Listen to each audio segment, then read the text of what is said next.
गणपतीच्या दर्शनासाठी भाविकांची मोठी गर्दी झालेली आहे। तर आपण पाहतोय गणपतीचा सिंहरथ हा सज्ज आहे। फुलांची आकर्षक सजावट या रथाला करण्यात आलेली आहे आणि दगडूशेठ हलवाई गणपतीची मूर्ती सुद्धा आता इथे या रथामध्ये ठेवण्यात आलेली आहे। मोठ्या संख्येने इथे पुणेकर आपल्याला पाहायला मिळतात। वाजत गाजत दगडूशेठ हलवाई गणपतीची ही मिरवणूक निघणार आहे। पारंपरिक पद्धतीने आणि शिस्तबद्ध पद्धतीने ही मिरवणूक इथून आता मार्गस्थ होणार आहे।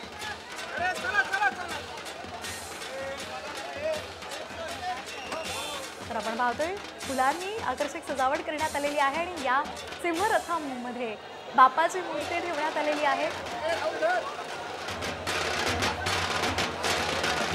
संपूर्ण देशभरात आणि राज्यभरात घरोघरी आणि सार्वजनिक मंडळांमध्ये बाप्पाचं आगमन होते आणि त्यामुळे एकूणच सर्व भक्तांमध्ये उत्साह संचारलेला पाहायला मिळते। सर्वत्र चैतन्य आणि मांगल्याचं वातावरण आहे आणि या संदर्भात अधिक माहिती घेऊयात आमचे प्रतिनिधी अक्षय बडवे यांच्याकडून। अक्षय, आपण पाहतोय दगडूशेठ गणपतीला आता मंदिरामधून आणून सिंहरथामध्ये ठेवण्यात आलेला आहे आणि थोड्याच वेळात मिरवणुकीला सुरुवात होईल। निश्चितप्रमाणे ठरल्याप्रमाणे श्रीमंत दगडूशेठ हलवाई गणपतीची ही स्वागत मिरवणूक आहे ती आता सुरुवात झालेली आहे। गणपती मंदिरातून जी मूळ मूर्ती आहे ती सिंहरथात आता विराजमान झालेली आहे। जी सुरुवातीची स्वागत मिरवणूक आहे ती याच परिसरातून निघणार आहे आणि याच मिरवणुकीसमोर पारंपरिक वाद्य असेल, ढोलताशा असेल, नगाडा असेल, असं सगळं चैतन्यमय वातावरण जे आहे ते या सगळ्या परिसरात आता आपल्याला पाहायला मिळतंय। काही वेळापूर्वी मंदिरामध्ये आरती झाली, मराठी भाषेतली आरती, हिंदी भाषेतली आरती। मोठ्या संख्येने जे मंडळाचे कार्यकर्ते आहेत, भाविक आहेत ते मंदिरात उपस्थित होते। यांच्या सगळ्यांच्या मोर्याच्या घोषणात अवघा परिसर जो आहे तो आता आपल्याला दुमदुमून गेल्याचं पाहायला मिळतंय। मूळ मूर्ती जी आहे ती आता सिंहरथात विराजमान झालेली असून आता या बाप्पाची जी मिरवणूक आहे तिला सुरुवात होईल आणि त्यानंतर काही वेळातच मंदिर परिसरातून जवळ असलेल्या जलोटी मंदिर, खरं तर जे हिमाचल प्रदेशचं शिव मंदिर आहे त्याची प्रतिकृती बनवलेली आहे, त्या ठिकाणी बाप्पा विराजमान होतील आणि प्राण प्रतिष्ठेचा सोहळा जो आहे त्याला सुरुवात होणार आहे।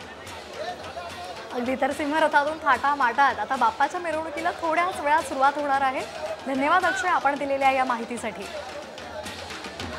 यामध्ये बाप्पाचं आगमन होत आहे घरोघरी आणि त्याचबरोबर सार्वजनिक मंडळांमध्ये सुद्धा आणि दगडूशेठ हलवाई गणपतीची मूर्ती मंदिरामधून आणून आता सिंहरथामध्ये विराजमान करण्यात आलेली आहे आणि इथून आता या मिरवणुकीला सुरुवात होणार आहे।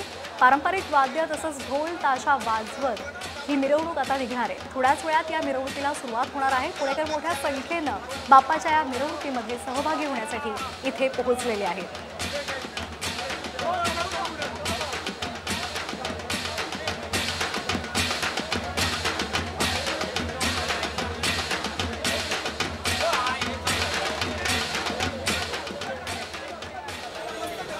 राज्यभरासह देशभरात आजपासून गणेशोत्सवाला सुरुवात झाली आहे। घरोघरी लाडका बाप्पा विराजमान होतोय।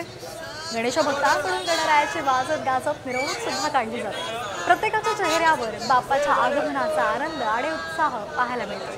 ही तीन दृश्य आपण पाहतोय, लालबागचा राजा, दगडूशेठ गणपती आणि नागपूरमधली ही दृश्य आहे टेकडी गणेशाची।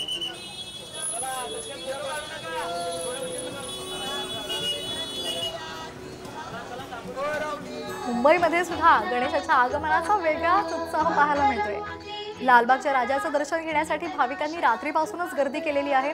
गणेश गल्ली म्हणजेच मुंबईचा राजा आणि त्याचबरोबर सिद्धिविनायकाच्या दर्शनासाठी सुद्धा भाविकांची गर्दी पाहायला मिळते।